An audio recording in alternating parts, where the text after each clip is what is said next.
Hello दोस्तों, जैसा कि लास्ट एपिसोड में हम लोगों ने देखा था कि वीर ने अपने super king spirit God body को एक्टिवेट कर चुका था और बोलता है मैं अब भागना बंद कर चुका हूँ, अब मैं तुमसे सीधा मुकाबला करूँगा। हेलो दोस्तों, स्वागत है आप सब लोग का फिर से एक न्यू वीडियो में। एंड वीडियो स्टार्ट करने से पहले मैं डिस्क्लेमर दे देना चाहता हूँ, हमारे वीडियो में खून खराबा, रोमांटिक सीन एंड 18+ मूवमेंट है। अगर आप लोग बच्चे हो तो प्लीज हमारे वीडियो को मत देखना। अगर देखना चाहते हो तो अपने पेरेंट्स की परमिशन लेकर देखना। तो चलिए आप लोग वीडियो एंजॉय करो।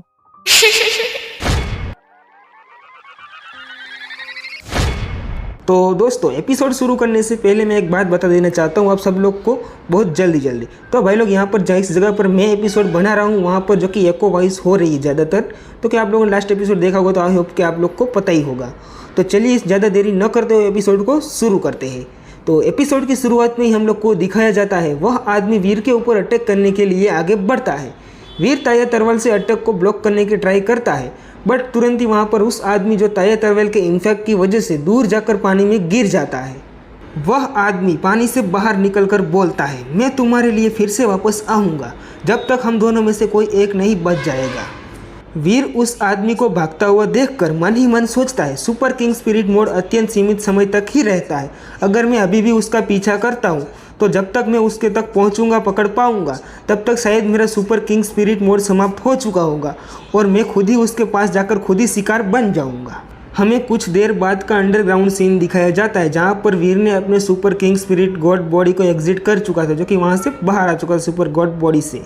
वीर गुफा के अंदर आगे बढ़ ही रहा था, मन ही मन सोचता है सुपर किंग स्पिरिट मोड अभी तक लंबे समय तक नहीं टिक सकता, उसका मैक्सिमम टाइम 10 सेकंड तक ही मेरे पास अवेलेबल है। ये 10 सेकंड मुझे इसीलिए मिली है जो कि super king spirit God body ने अपना फर्स्ट जीन लॉक अनलॉक कर लिया, उसकी वजह से मुझे 10 सेकंड तक का टाइम मिलता है। पहले मेरे पास 3 सेकंड तक का टाइम पीरियड था, अब बढ़कर 10 सेकंड हो चुका है। उस गुफा के अंदर अचानक उस आदमी की आवाज़ गूंजना शुरू हो जाती है और वह बोलता है तुम मुझे लगभग बेवकूफ़ बना ही दिया था, बस मुझे लगा कि तुम्हारे पास जो शरीर है वास्तव में वो तुम्हारा नहीं है, तुम उस स्थिति में लंबे समय तक टिक नहीं सकते हो। वीर उस आदमी को देखते हुए बोलता है क्या तुम फिर से कोशिश करना चाहते हो?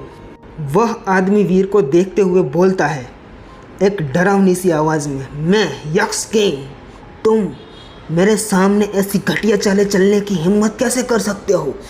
तुम्हें सचमुच मृत्यु की ही इच्छा है। वीर वहाँ से भागते हुए बोलता है ड्रैगन ब्लड स्नेक, जाओ उसे रोको। वीर वहाँ से भागते हुए मन ही मन सोचता है मेरी किस्मत ही साली ऐसी ख़राब चीज़ है जो कि मैं इस अंडरग्राउंड चीज़ के अंदर फंस चुका हूँ, जो कि यहाँ पर भागने के लिए मेरे पास ज़्यादा जगह भी नहीं है, ज़्यादा उड़ने के लिए भी जगह नहीं, और मैं इस बेकार सी जगह में फंस चुका हूँ और मेरे पीछे किंग क्लास स्पिरिट पड़ चुकी है। अब मैं यहाँ से बचकर निकलूँ तो निकलूँ कैसे? वह स्पिरिट उस ड्रैगन ब्लड स्नेक को एक पंच के अंदर ही दूर हटा देता है। वीर चिल्लाते हुए बोलता है धिक्कार है ड्रैगन ब्लड स्नेक, तुम वापस आ जाओ। वीर उस आदमी के ऊपर अटैक करते हुए मन ही मन सोचता है यह चीज़ जब पहली बार मेरे सामने आई थी तब की तुलना में अधिक ज़्यादा फुर्तीली और ताकतवर लग रही है। यह आदमी जब उस हांडी से बाहर निकला था तब उसकी ताकत इतनी ज़्यादा पावरफुल नहीं थी, उसकी लाइफ फोर्स भी इतनी ज़्यादा स्ट्रांग नहीं थी, बट अब जब इसकी लाइफ फोर्स एंड इसकी पावर एंड स्ट्रेंथ बहुत ज़्यादा बढ़ चुकी है, जो कि ये वीर कुछ रिएक्ट ही नहीं कर पाता है। स्पिरिट का अटैक वीर के पास पहुंच चुका था और वीर बोलता है इतना जल्दी? वीर तुरंत ही उस अटैक के इन्फेक्ट की वजह से नदी की तरफ गिरना शुरू कर देता है। इस समय पर वीर मन ही मन सोचता है एकमात्र विकल्प मेरे पास यही था कि मैं अपनी स्पीड एंड गति इस फोर्स का यूज़ करते हुए तुरंत ही उस नदी के अंदर कूद जाऊँ तो शायद मैं बच के निकल सकता हूँ। लगता है शायद वीर ये चीज़ भूल चुका था कि उस नदी के अंदर एक ड्रैगन भी मौजूद है। नदी के अंदर मौजूद वो वाइट ड्रैगन मुंह खोलते हुए वीर को खाने की तैयारी कर रहा था। यह देखकर वीर मन ही मन सोचता है यार किस्मत मेरी कितनी ज़्यादा ख़राब है, आगे कुआं और पीछे खाई जैसी सिचुएशन में मुझे डाल दिया है। इस चीज़ से बाहर निकलने में मुझे बहुत ज़्यादा टाइम लगने वाला है। वीर गिरते हुए तुरंत ही हेवनली गो का यूज़ करता है, तुरंत ही उस अनयूजुअल सा टर्न लेकर उस वाइट ड्रैगन के अटैक को डॉज कर देता है। वीर तुरंत ही घूमता हुआ उस ड्रैगन की गर्दन के ऊपर लिपट जाता है। आने दो अब उस आदमी को, बोलता है वीर, एंड तूफान की तरह जितना भी पावरफुल आ जाए अब मुझे कोई भी नहीं हरा सकता। हा तूफान कहाँ है? वह आदमी वहाँ पर पहुँचते हुए उस ड्रैगन को देखते हुए वो बोलता है मुझे विश्वास नहीं हो रहा है तुम अभी भी जीवित हो। वह वाइट ड्रैगन तुरंत ही उस आदमी के ऊपर अटैक करने के लिए आगे बढ़ता है। तभी वीर मन ही मन सोचता है यह सफ़ेद बड़ा ड्रैगन और यक्स किंग के बीच में लगभग बहुत पुरानी दुश्मनी होगी, तभी यह ड्रैगन इतनी आसानी से उसके ऊपर अटैक करने के लिए आगे बढ़ चुका है। क्या ऐसा हो सकता है कि यक्स किंग ही इस आदमी को यहाँ पर, इस ड्रैगन को इस जंजीरों के अंदर कैद किया हो? अगर ऐसा हो सकता है तो मैं शायद इन दोनों को आपस में ही लड़वा कर यहाँ से बचकर निकल सकता हूँ। तो शायद मुझे यही करना होगा और इस यक्स किंग को रोकने के लिए इस ड्रैगन को पहले मुझे आज़ाद करवाना पड़ेगा। यक्स किंग तुरंत ही चिल्लाते हुए बोलता है, वाइट ड्रैगन, मैं तुम्हें मारने की जहमत नहीं उठा सकता, मुझे बस उस इंसान की जान लेनी है, मेरे रास्ते से हट जाओ। वह वाइट ड्रैगन तुरंत ही चिल्लाते हुए यक्स किंग के ऊपर अटैक करने के लिए आगे बढ़ जाता है। उसकी वजह से तुरंत ही वीर ने जो उसकी गर्दन पकड़ रखी थी, उसके एक झटके के साथ ही तुरंत ही वीर नदी के अंदर गिरना शुरू हो जाता है। वीर पानी के अंदर गिरने के बाद तुरंत ही तैरना शुरू कर देता है। उसकी वजह से जो वहाँ पर जंजीरें जो अंडरग्राउंड बंधी हुई थी उसकी तरफ नीचे तैरता हुआ जाना शुरू कर देता है। वीर तुरंत ही मन सोचते हो, जब तक मैं इस क्षेत्र के अंदर हूँ तब तक यक्स किंग यहाँ पर नहीं आएगा। वाइट ड्रैगन को मैं जब तक आज़ाद नहीं कराऊंगा तब तक मैं यहाँ से बचकर नहीं निकल सकता हूँ। मुझे किसी भी कीमत पे इस वाइट ड्रैगन को आज़ाद कराना होगा, तभी ये मुझे मेरी यक्स किंग से निपटने में हेल्प कर सकता है और मुझे कोई प्रॉब्लम तो होने वाली नहीं है पानी के अंदर।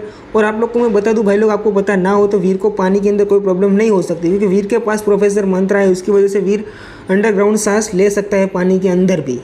वीर एक जंजीर को पकड़कर खींचते हुए मन ही मन सोचता है, जंजीर एक दूसरे पत्थर के अंदर, दीवार के अंदर गहराई से जा चुका है, शायद इसके पीछे कुछ छुपा हुआ हो सकता है।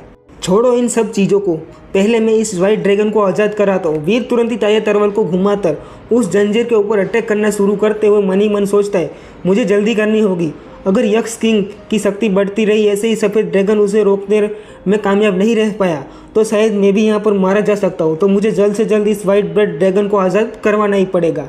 हमें दूसरी तरफ बाहर का सीन दिखाया जाता है। बाहर की तरफ यक्स किंग उस वाइट ड्रैगन के सिर के ऊपर अटैक करते हुए बोल रहा था, जानवर तुम मेरे बीच में क्यों आ रहे हो?